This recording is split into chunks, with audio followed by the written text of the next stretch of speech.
Hi friends, ഇന്ന് evening നമുക്ക് ചെറിയ പരിപാടീസൊക്കെ ഉണ്ട്. നമുക്ക് ഇഫ്താറിന് നോമ്പ് നിറ പരിപാടിക്ക് പോകണം. അപ്പം അതിന് മുമ്പ് നമ്മൾ ആമസോണിൽ നിന്ന് നിച്ചൊരു ബേബി ചെയർ വാങ്ങിച്ചിട്ടുണ്ടായിരുന്നു. അതിപ്പോൾ ഡെലിവേർഡ് ആയിട്ടുണ്ട്. അപ്പോൾ അത് ഓപ്പൺ ചെയ്ത് നമ്മളൊരു അൺബോക്സിങ് ഒക്കെ ചെയ്തുകൊണ്ടിരിക്കുകയാണ്. അപ്പോൾ ചേട്ടൻ അത് ഓപ്പൺ ചെയ്ത് അറേഞ്ച് ചെയ്തുകൊണ്ടിരിക്കുകയാണ്. സെറ്റ് ചെയ്യാനുണ്ട്. നിച്ചു അതൊക്കെ നോക്കിയിരിക്കുകയാണ് കേട്ടോ. ചേട്ടൻ്റെ കൂടെ ഇങ്ങനെ ചെയ്യുന്നതൊക്കെ നോക്കിയിരിക്കുകയാണ്. അപ്പോൾ ഇതൊക്കെ കഴിഞ്ഞിട്ട് വേണം നമുക്ക് പോകാനായിട്ട്, റെഡി ആവാനായിട്ട്. അപ്പോൾ നിച്ചു ഭയങ്കര ഹാപ്പി ആയിട്ടുണ്ട്. അവൾക്ക് കുറേ നാളെ ബേബി ചെയർ വാങ്ങണം എന്ന് വിചാരിച്ചിരിക്കുന്നു. അപ്പോൾ അവൾക്ക് ഫുഡ് കൊടുക്കാനൊക്കെ നമ്മുടെ ഒപ്പം ഇരുത്താമല്ലോ. പുറത്ത് പോകുമ്പോഴും അവൾക്ക് ബേബി ചെയറിലിരുന്ന് ഒന്ന് പ്രാക്ടീസ് ചെയ്യാൻ മാത്രമേ നമുക്ക് പുറത്ത് പോകുമ്പോഴേക്കും അവൾ ഇരിക്കുന്നുള്ളൂ. അല്ലെങ്കിൽ എൻ്റെ മടിയിൽ തന്നെ ഇരുന്ന് തന്നെ അവൾ ഫുഡ് കഴിക്കുന്നത്. അപ്പോൾ അവൾക്കൊരു ബേബി ചെയർ അത്യാവശ്യമായിരുന്നു. അപ്പോൾ അത് വാങ്ങിച്ചു. അപ്പോൾ ഇനി പോകാനേക്ക് മുമ്പ് നിച്ചുവിന് നമുക്ക് ഫുഡ് ഉണ്ടാക്കണം. അപ്പോൾ ഞാൻ അടുക്കളയ്ക്ക് കയറിയിട്ട് നിച്ചുവിന് വേണ്ട ഞാൻ റാഗിയാണ് ഉണ്ടാക്കുന്നത്. അപ്പോൾ കൊണ്ടുപോകണം. ഇഫ്താറുണ്ട്. അപ്പം നമ്മൾ ഡൈൻ ഔട്ട് റെസ്റ്റോറൻറ്റിലാണ് ഏൽപ്പിച്ചേക്കുന്നത്. അബുദാബി മുസഫയിലാണ് കേട്ടോ ഡൈൻ ഔട്ട് റെസ്റ്റോറൻറ്റ്. ഷാബിയ 12 11 എനിക്കിട്ട് കൺഫ്യൂഷൻ ഉണ്ട്. ഷാബിയ 11 തോന്നുന്നു.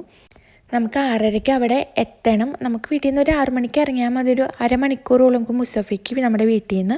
അപ്പോൾ 6:30 അവിടെ എത്തണം. 6:38 അബുദാബിയിൽ നോമ്പ് തുറക്കുന്ന ടൈം കേട്ടോ. നിച്ചിനുള്ള ഫുഡ് പ്രിപ്പറേഷനിലാണ് ഞാൻ. അപ്പോൾ എന്നെ അന്വേഷിച്ച ആൾ അടുക്കളയിലേക്ക് എത്തിക്കഴിഞ്ഞു. അപ്പോൾ ഞാനും അവളും കൂടിയാണ് ഇപ്പോൾ അവൾക്കുള്ള ഫുഡ് ഉണ്ടാക്കിക്കൊണ്ടിരിക്കുന്നത്. ഇതുണ്ടാക്കി കഴിഞ്ഞിട്ട് വേണം ബാഗൊക്കെ സെറ്റ് ചെയ്യാനായിട്ട്. നമുക്ക് റെഡി ആവണം. ഇപ്പോൾ ടൈം ഏകദേശം ആവാറായിട്ടുണ്ട് പോകാനായിട്ട്. അപ്പോൾ ഞാൻ നിച്ചുവിനെ ചേട്ടൻ്റെ അടുത്ത് ആക്കിയിട്ട് ഞാനിപ്പോൾ ഫുഡ് ഉണ്ടാക്കിക്കൊണ്ടിരിക്കുകയാണ് കേട്ടോ. അവളുണ്ടെങ്കിൽ പിന്നെ ഒന്നും നടക്കില്ല. അപ്പോൾ അവളുടെ ഈ ബോട്ടിലാണ് നമ്മൾ ആക്കിക്കൊണ്ട് പോകുന്നത്. ഏകദേശം ഞാൻ ആക്കിയിട്ടുണ്ട്. നിച്ചുവിൻ്റെ ബാഗൊക്കെ സെറ്റ് ചെയ്തിട്ടുണ്ട്. ഡൈപ്പർ ബാഗാണ്. ഇതിൽ അവൾക്ക് ആവശ്യമുള്ള എല്ലാ സാധനങ്ങളും നമുക്ക് സെറ്റ് ചെയ്ത് വയ്ക്കാം. എന്നാൽ ശരി, ഞാൻ പോയി റെഡി ആവട്ടെ. അത് നിച്ചുവിനെ റെഡി ആയിട്ട് നമുക്ക് കാണാം കേട്ടോ.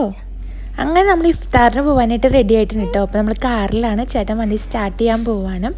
അപ്പം ഇപ്പോൾ ഒരു 5:45 ആയിട്ടുണ്ട് കേട്ടോ. അപ്പോൾ നമ്മൾ വീട്ടിൽ നിന്ന് ഇറങ്ങി ഇപ്പോൾ ഏകദേശം ഒരു 35 മിനിറ്റോളം ഉണ്ടാകും. ട്രാഫിക് ഉണ്ടോ എന്ന് അറിയില്ല ഈ ടൈമിൽ. നിച്ചുവിൻ്റെ ഫസ്റ്റ് ഇഫ്താറാണ്. എൻ്റെ ഫസ്റ്റ് അല്ല കേട്ടോ, എൻ്റെ സെക്കൻഡ് ടൈമാണ്. ചേട്ടൻ്റെ എത്രയാണെന്ന് എനിക്കറിയില്ല. ചേട്ടൻ ഇപ്പോൾ കുറേ വർഷമായി. അപ്പം ഞാൻ നിച്ചുവിനെ കാറിക്കിടത്തി ഉറക്കാനുള്ള പ്ലാനിലാണ്. നമ്മളവിടെ ഒരു 6:20 ആയപ്പോഴേക്കും എത്തി. നിച്ചു കാറിക്കിടന്ന് ഉറങ്ങിയിട്ടുണ്ടായിരുന്നു. അതുകൊണ്ട് നല്ല മൂടാണ്. നമുക്ക് പാർക്കിംഗ് കിട്ടാൻ കുറച്ച് കഷ്ടപ്പെട്ടു കേട്ടോ. അതുകൊണ്ട് കുറച്ച് ടൈം നമുക്ക് പാർക്കിങ്ങിന് വേണ്ടി പോയി. അപ്പോൾ ഇതാണ് ഡൈൻ ഔട്ട് റെസ്റ്റോറൻറ്റ്. അവിടെ നല്ല തിരക്കായിരുന്നു കേട്ടോ. കുറേ പേരുണ്ടായിരുന്നു ഇഫ്താറിന്. അവിടെ കുറേ പേരുള്ളതുകൊണ്ട് സീറ്റ് അറേഞ്ച്മെൻറ്റൊക്കെ കുറച്ച് കൺജസ്റ്റഡ് ആയിട്ടാണ് കേട്ടോ എനിക്ക് ഫീൽ ചെയ്തത്. നിച്ചുനും വെച്ച് ഫുഡ് കഴിക്കാൻ ഞാൻ കുറച്ച് കഷ്ടപ്പെട്ടു. അപ്പോൾ അബുദാബിയിൽ 6:38 നോമ്പ് തുറ എന്ന് വെച്ചാൽ ഫ്രൂട്ട്സ് ഉണ്ട്, പിന്നെ കുറച്ച് കട്ട്ലേറ്റ് പലഹാരങ്ങളൊക്കെ ഉണ്ട്, ഡേറ്റ്സ് ഉണ്ട്, പിന്നെ നോമ്പ് തുറക്കാനുള്ള പാൽക്കഞ്ഞി ഉണ്ട്. അങ്ങനെ കുറച്ച് ഐറ്റംസ് നമ്മുടെ ടേബിളിൽ അവർ വെച്ചിട്ടുണ്ടായിരുന്നു. 6:38 നമ്മളിതൊക്കെ കഴിച്ച് നോമ്പ് തുറന്നു. പിന്നെ കുറേ ഫുഡ് ഐറ്റംസ് ഉണ്ടായിരുന്നു. അതിലെനിക്ക് മെയിനായിട്ട് ഇഷ്ടപ്പെട്ടത് കുഞ്ഞിപ്പത്തലായിരുന്നു കേട്ടോ. പിന്നെ ബീഫ് പള്ളിക്കറിയും സൂപ്പറായിരുന്നു. ഈ ഐറ്റംസൊക്കെ ഞാൻ കുറേ കഴിച്ചു കേട്ടോ. എനിക്ക് ഭയങ്കര ഇഷ്ടപ്പെട്ടു. പിന്നെ ചിക്കൻ ടിക്ക ഉണ്ടായിരുന്നു. അതും ഭയങ്കര സൂപ്പറായിരുന്നു. ഓൾമോസ്റ്റ് എല്ലാ ഫുഡ് ഐറ്റംസും നല്ല ടേസ്റ്റ് ഉണ്ടായിരുന്നു. പിന്നെ ചേട്ടന് ഇഷ്ടപ്പെട്ട ബിരിയാണി ആയിരുന്നു കേട്ടോ. ബിരിയാണി ഒരു രക്ഷ ഉണ്ടായില്ല, സൂപ്പറായിരുന്നു. പക്ഷെ എനിക്ക് ഇതിനും കൂടുതൽ ഇഷ്ടപ്പെട്ടത് കുഞ്ഞിപ്പത്തലായിരുന്നു. എന്തായാലും ഇഫ്താർ പരിപാടി നല്ല കളർഫുള്ളായി. എനിക്കിഷ്ടപ്പെട്ടു. ഫുഡൊക്കെ ഗംഭീരമായിരുന്നു. പിന്നെ ആകെ ഒരു പോരായ്മ തോന്നിയത് എനിക്ക് സീറ്റ് അറേഞ്ച്മെൻ്റ് ആയിരുന്നു കേട്ടോ. നമുക്ക് ഉള്ളിൽ ചെറിയൊരു സ്പേസാണ് കിട്ടിയത്. പുറത്തൊക്കെ നല്ല സ്പേസ് ഉണ്ടായിരുന്നു.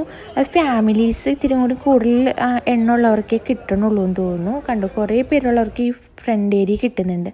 നമ്മൾ 2 പേരും ഉള്ളതുകൊണ്ടായിരിക്കും നമുക്ക് ചെറിയ സ്പേസ് തന്നിട്ടുണ്ടായിരുന്നത്.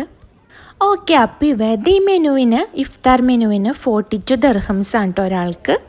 അങ്ങനെ നമ്മൾ ഫുഡൊക്കെ കഴിച്ച് ഇവിടെ നിന്ന് ഇറങ്ങാമെന്ന് വിചാരിച്ചിരിക്കുവാണ്. ഞാൻ കഴിഞ്ഞ തവണ പോയി ഇഫ്താറിനെ വെച്ച് നോക്കുമ്പോൾ ഇവിടുത്തെ ഇഫ്താർ സൂപ്പറായിരുന്നു കേട്ടോ. ഫുഡ് ഐറ്റംസൊക്കെ എനിക്ക് ഭയങ്കരമായിട്ട് ഇഷ്ടപ്പെട്ടു.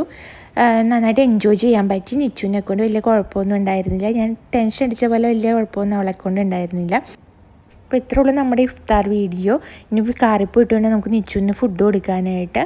അപ്പോൾ ഇത്രേ ഉള്ളൂ നമ്മുടെ വീഡിയോ. എല്ലാവർക്കും ഈ വീഡിയോ ഇഷ്ടപ്പെട്ടിട്ടുണ്ടാവും എന്ന് വിചാരിക്കുന്നു. ഇഷ്ടപ്പെട്ട നമ്മുടെ ചാനൽ സബ്സ്ക്രൈബ് ചെയ്യുക, ലൈക്ക്, ഷെയർ, കമൻറ്റൊക്കെ ചെയ്യാൻ മറക്കരുത് കേട്ടോ.